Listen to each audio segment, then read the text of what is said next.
This is a response video to Joe, Darwin's hamster, on the subject of the Federal Reserve. You know, we've been going on this for a little while. I'm likewise, look, I'm not the most informed person on, the Federal Reserve. I'm not, and so it's an awkward position. And I'm generally speaking, I have no empathy for the member banks or any of it.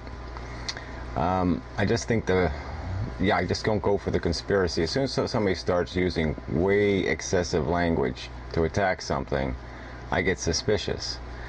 And so, I don't have any authorities to quote. I haven't even researched it extensively. I'm just going based on my own understanding of it. I've watched some congressional hearings. I have some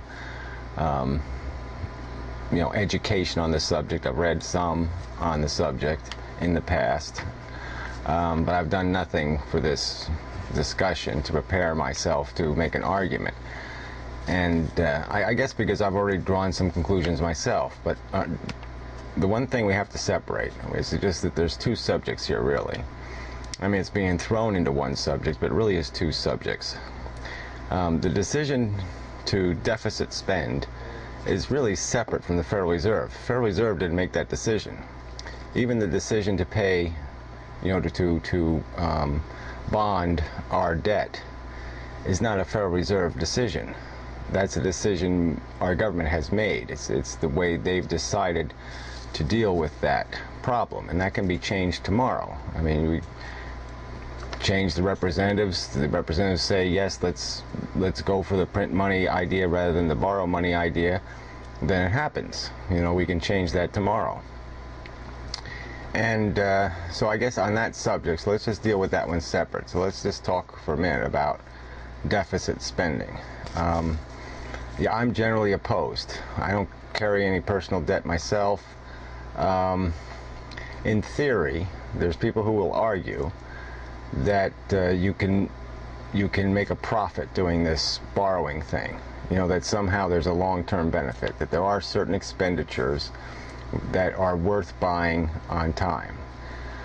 Certainly, people in their personal experience, the big ones like a house, that seems an obvious one. Just because you'll pay a mortgage, but you'll get a subsidy from the government on your taxes. There's benefits to owning rather than renting. And your mortgage payments, although you're paying interest, you are paying more for your house than its market price. In actuality, it's very likely that your house will end up being valued more than that price you end up paying for it. The real estate will go up 10% a year, and you'll be paying maybe financing at 7 or 6% a year, or even less, because you'll be financing only a portion of the total cost of the house. All right, so in those circumstances, and the point is, it's a necessity for people. They obviously don't have the capital to just buy it for cash. But I don't know, the federal government, I just don't think there is any, they make this argument that, if we borrow money to, say, finance education or something like that, some argument like that, some future investment, that we will somehow profit from it because we will make more back than the cost of the interest we will pay. But my argument would be, since we never pay back any of this debt, that whatever it's financing is almost perpetual. So we never pay it back. And so we're always financing it forever, and so its price is as unlimited as the length of the time we carry the debt. So we'll pay a preposterous amount of money for these things over time. Many, maybe hundreds of times the actual value of the thing in interest payments. So I guess I would say that, yes, I'm opposed to deficit spending, and I would be certainly opposed to the federal government printing an excessive amount of money to cover any deficits in its budget, because that's going to create inflation, which is going to destroy the currency. So I'm for a balanced budget, essentially. I think that'd be a good idea. But how do you make it happen? Because there's so much that's it's we're such a long way from it. I mean, we did get close, I guess, under Clinton before the war, but there was still we're still carrying a huge pile of debt, and so we're a long way from solvency, and the road to solvency is going to be a tricky one. And so I guess that's maybe a third subject would be, how do we actually get rid of that debt that overhangs us? What do we do with it? How do we undo it? How do we pay it off? How do we get rid of it?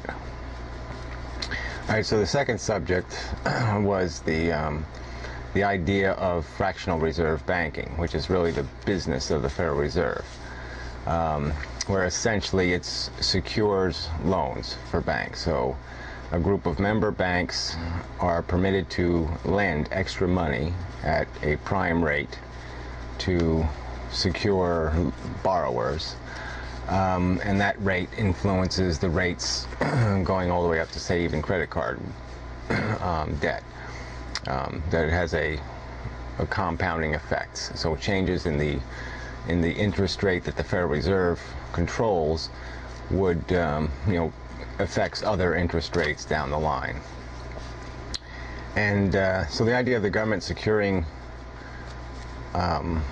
more loans, so essentially banks are lending money they don't have, but the benefit is that this access to easy money, this free money, essentially, it's of course it's never free, but this low interest rate capacity to buy capital, to borrow capital, stimulates the economy, because it allows people to start businesses, to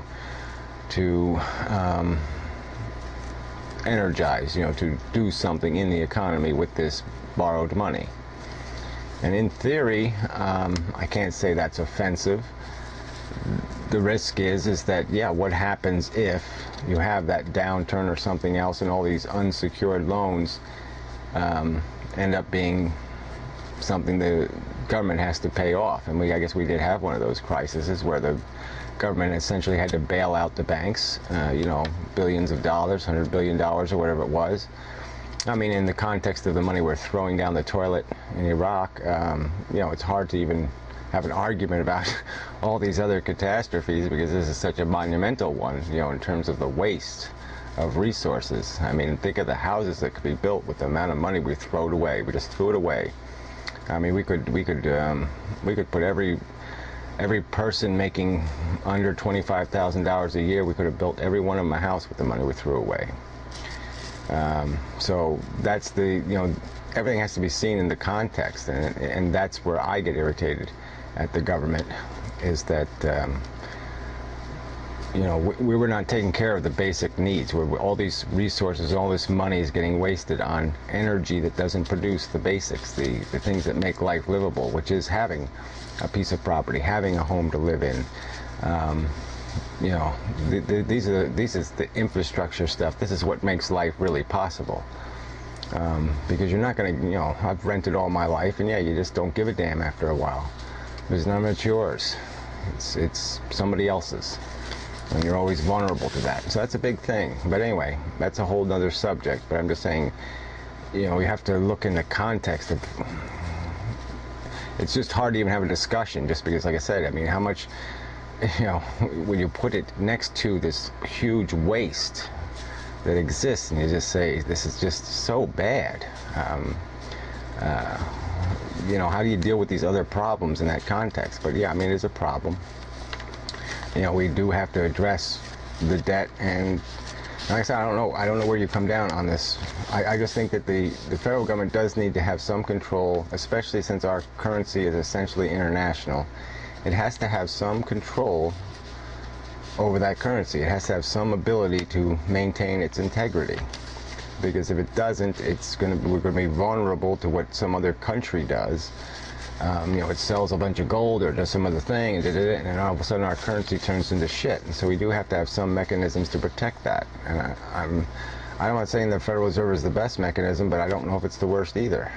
I just don't know. I'm just not convinced that this is something that obviously is a problem. What is obviously a problem is the decision to borrow $9 trillion. That's the obvious problem. And that really doesn't have anything to do with the Federal Reserve.